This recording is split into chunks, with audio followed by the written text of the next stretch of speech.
To get ready for the upcoming review and avoid any negative impact, take a look at existing provider contracts and provider notifications to make sure the language doesn't impede accurate payment.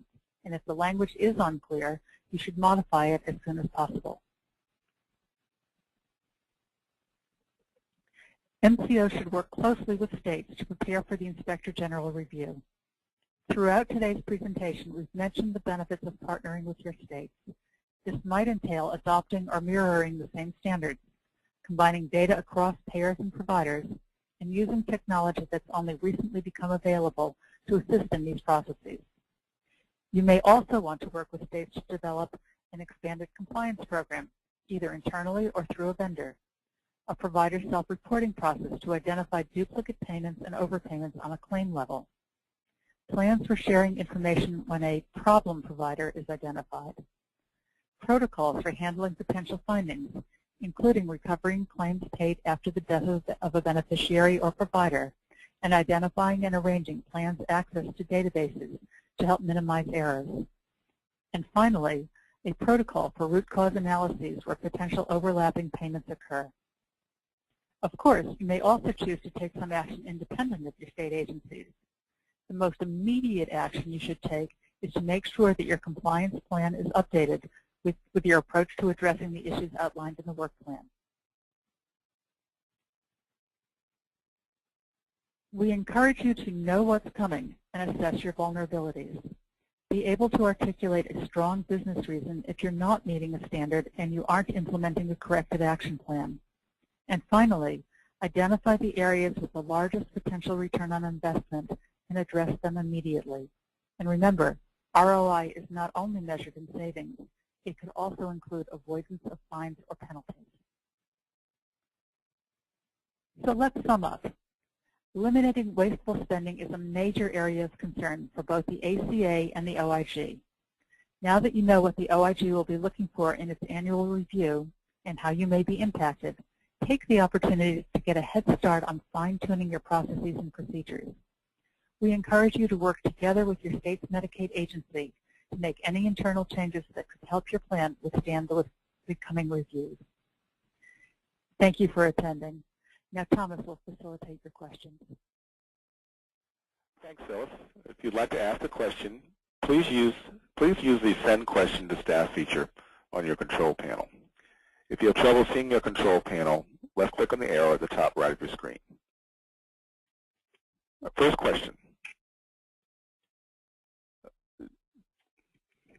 Do you have any suggestions on how to identify deceased recipients? Yes, actually we do. Often plans rely on the state's eligibility files, but it sounds like you will need to do more.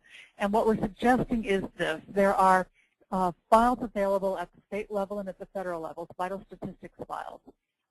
And they can be accessed and a data match run on a regular basis, usually as frequently as monthly, and it will give you the ability to identify not only deceased recipients, but potentially also deceased providers. Okay. We've got another question.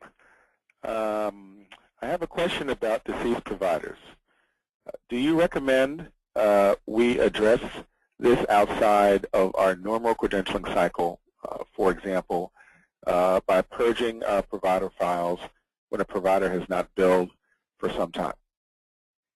Yes, we do. If you've not heard from a provider, you want to be proactive in identifying if there's a problem there. It could be just a provider who's not being active, but it could be a provider who's deceased. So you want to take some action to determine what the situation is. But beyond that, you've got an equal risk, and perhaps a greater risk, of a provider who has died and someone else has taken over his provider information, his billing numbers. And to identify that kind of a situation, you need to go back and, again, be active matching databases to identify those providers who are deceased but whose numbers have not been closed down. Okay. We have our next question. Where can I find the provider rule which talks about provider screening? If you go out onto the Federal Register website, and I think that's located at www.gpoaccess.gov, you can pull up the Federal Register. The one you want is dated February the 2nd. The rules can be found under the CMS section. And there's also a link to this on the HMS website that Deborah mentioned earlier, hms.com/webinar. Okay, we've got another question. Which type of providers are defined as moderate and high risk? Phyllis, this is Debbie. I could take that one. Great, thanks. In the rule that Phyllis just referred to, the February 2nd register, there's 3 categories of risk: limited, moderate, and high.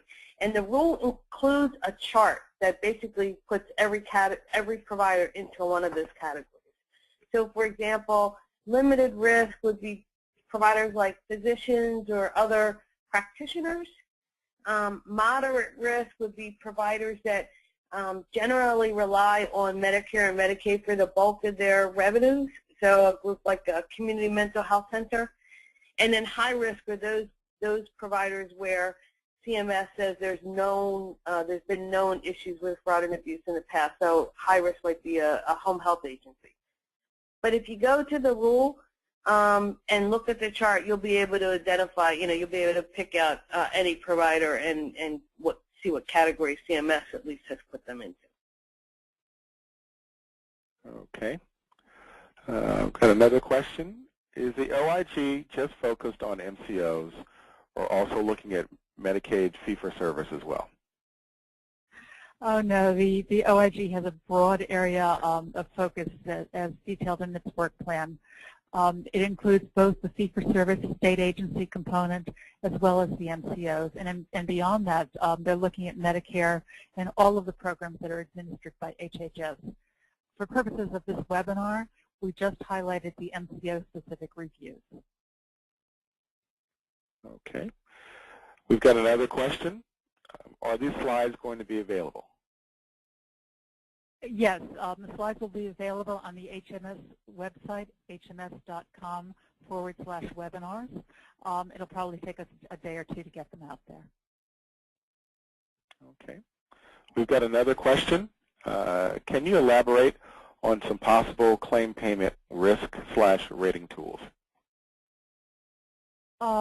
There are any number of tools out there. I'm not prepared to really discuss different vendors' opportunities and certainly not the quality of them, but there is quite a good selection out there that you can access. Okay. Another question. How do you recommend getting state agency to accept our verified information regarding deceased members? I'm surprised that we're having a problem with that.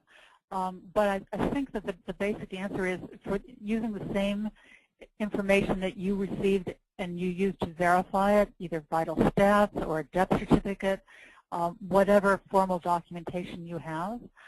If you provide that to your state agency at the appropriate department, usually through the enrollment section, that should be more. They should be more than thrilled to have that, actually. So this is Debbie Kilstein. In fact, I would suggest you reach out to your state agency because I know in my experience, they are thrilled to get that information. And in fact, a number of states actually have a process already in place where they'll have a form that the plan has to go out and submit so that they actually have the documentation. And oftentimes it goes not only to the state, but it'll go to the county or else whoever does the eligibility determination. So if they don't have that, it's something you might want to suggest. Okay. We have another question. This question is for Debbie. Can you repeat the name of the rule with the levels of provider risk that you just mentioned? The rule, I can't repeat the exact name. It has to do with, it's a CMS rule for Medicare and Medicaid, and deals with provider screening. It talks, I forget the exact terminology, but it does mention provider screening. And it was in the February 2nd Federal Register. And I think on one of the slides there, Phyllis actually gave how you can access the Federal Register. And it's within that rule is the chart. I don't have the page number for the February 2nd edition, but all you have to do is go on the website and you can search for it. But just say provider screening. Okay. Any other questions? I'd like to make one last comment, which is that not only will the slides be available on the website, but also a tape recording of this webinar will be as well. So anybody who missed it, you can go back and listen to it again. Okay. Okay. Well, that concludes today's webinar. As stated, this webinar recording and a summary of today's discussion will soon be available on hms.com/webinars.